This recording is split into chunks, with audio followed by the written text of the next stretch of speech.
Hey everybody, I'm CJ, and what I want to do is talk about Batman Three Jokers Book 2, or as I like to call it, everything that made comics great once upon a time. But it is true that if this book had come out back in, say, 1996, it wouldn't be a big deal.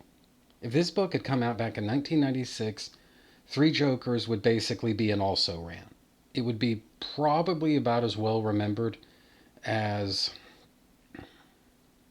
the Joker's Last Laugh, I believe is what it's called, and basically the story where the Joker gets the death penalty. And as good as that book may be, the one where the Joker gets the death penalty, most people just don't really remember it today. And that would have been the fate of Three Jokers if it had come out back in 1996. All due respect to Jeff Johns, Jason Fabok, and Brad Anderson, this book is only significant because of the fact that it's coming out this year, where this is clearly, hands down, without question, the most significant comic book event of the entire year. And it would be so even in a non beer bug type of world. And I mean, it's like I say that, and it's almost like there's no way to say that without sounding kind of like an asshole. And for that I do apologize, but it's true.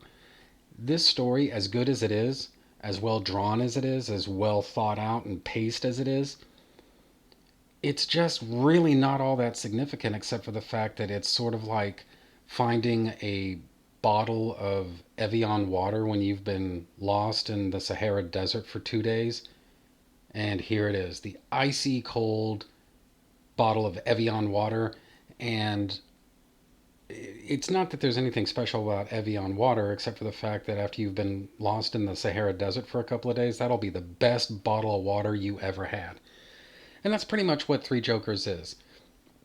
It's the best bottle of water that you ever had.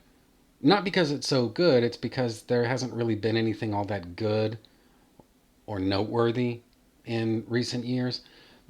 And as I say all this, it's like I'm damning the book with sort of faint praise here. So I guess just to kind of get into it, I don't want to get too deep into it just because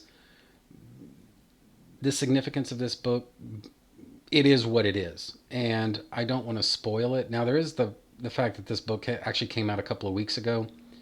And the way Jim Lee tells it, this book, or at least book one, I don't know so much about book two, but book one sold something like 600,000 copies. There's a pretty good chance that if you're watching this video, you've already read the book. But just to be on the safe side, I really don't want to go too much into spoilers or anything like that. As much as anything, I just want to show off the art. Because the art in this book by Jason Fabok, this was clearly done by somebody who gives a shit. So just to kind of give you an idea of what we're talking about here, just look at this. I'm not seeing any 3D models on this page. This all looks like it was done by hand. Or sorry, on this page, in this panel, it looks like everything in this panel was done by hand. Or if it wasn't, it's at least incorporated into the panel cleverly enough to fool at least my eye. So, so there's that. There's also the what was the other? I'm skipping ahead here just a couple of pages because I think I skipped past it. Yeah, here we go. This is basically following on from the events of book one, where some stuff went down, and we obviously in the pages leading up to this we met the comedian Joker, and beginning on this page we come back to the criminal Joker.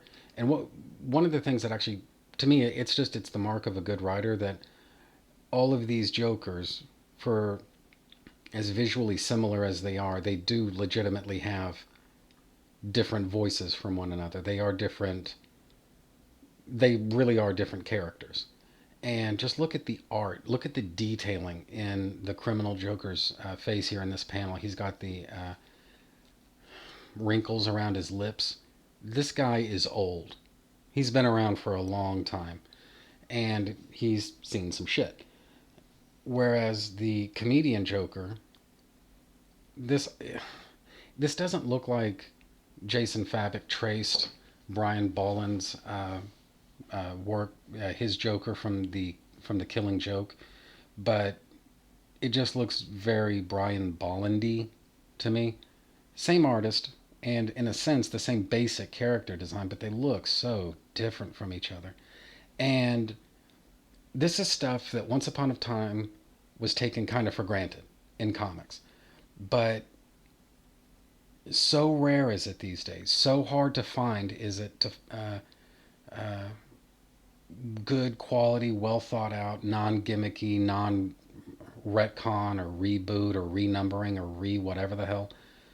Finding a comic book like this in today's market is just tough to do. Whereas once upon a time,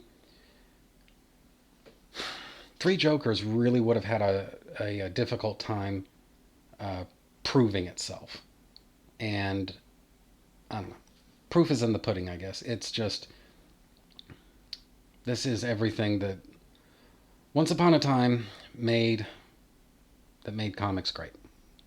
So anyway, I never really thought that I would talk a whole lot about new comics as they come out on this channel, and I honestly I don't know if that's ever going to be a mainstay of what I do or what I talk about. But the significance of Three Jokers being what it is, it seems like it was a good idea, at least to me, that some kind of acknowledgement of this miniseries and its importance in Batman continuity, out of Batman continuity, and just to the industry itself. The importance of this series, it needs to be noted. And so hopefully by now it has been duly noted. So anyway, that's that. Please comment, like, subscribe, and share. Doing those things really helps me out. Also, I'm on Twitter at Cole Loves Comics.